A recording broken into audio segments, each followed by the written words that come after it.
اهل خانواده طفل 5 ماهه تاجیک عمرعلی نظرов میگویند تحت فشار قرار گرفتند. رستم نظرov پدر عمرعلی روز 9 نوامبر به تلویزیون نستایش وریمیا گفته است در کمیته تفتیشات به او گفتند کدام یک سند را امضا کند که گویا وی پسرش را کشته است.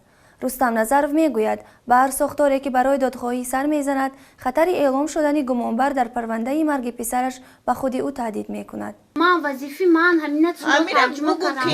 Я не понимаю, я говорю же, я не понимаю. Давайте как бы не полемизируем без криков. Да. Не будете подписывать. Я не знаю. Все, я понял, хорошо. تعمیر از سوالش بوده که برای چی که آدم های گناهگار گشته استیانا ایره نروشنگ میزدیان میبوریان جبر دیده را امیخه در اسیا معامله میکنن قدشا. همین طریق بحث مرگ عمرعلی نظرov کودک 5 ماهه تاجیک در سنت پترزبورگ ادامه دارد. نزدیکان این طفل میگویند که در کنار فشار مفتشان در نشریه‌ها نیز مطالب درباره گناهگار بودن پدر و مادر کودک در وفد او نشر شدند. 29 نوامبر و پدر و مادر عمرعلی شهادتنامه مرگ کودک را خواهند داد. احتمال پس از آن زرینه مادر کودک روسیه را ترک کند. فعلا او در پترزبورگ زندگی کرده و از دوربینی‌های نواربرداری خود را پنهان می‌دارد. در همین حال در مطبوعات روسیه معلومات درباره تشخیص طبی پیدا شده است. به نظر چنین می‌رسد که این کار قصداً صورت گرفته است.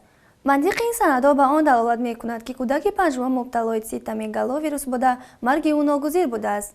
یعنی این سند میگوید مرگ کودک پس از بازداشت مادرش در اداره پلیس تصادف بیش نیست. در همین حال فشار بالای این خانواده نه تنها از جانب پلیس بلکه از سوی حکومت محلی نیز وارد می‌شده است. آنها باور دارند تلاش برای حمایت شرف پلیس صورت می‌گیرد. در محل زیست و در اتاق رستم و زرینه پلاکت‌های عجایب و غرایبی پیدا شدند. مهرینسا نظرov و بیبی عمرعلی میگوید هرگاه به ما میگویند که در مرگ کودک گناهگار هستیم. قرار است روز 11 نوامبر پاول استاخوف مدافع حقوق کودک روسیه وارد سنت پترزبورگ شود و علاقه ابراز داشت که میخواهد از پلیس سوال کند در کدام اساس کودک 5 ماه به اداره پلیس آورده شده و چرا او را به نزدیکانش نسپرده‌اند.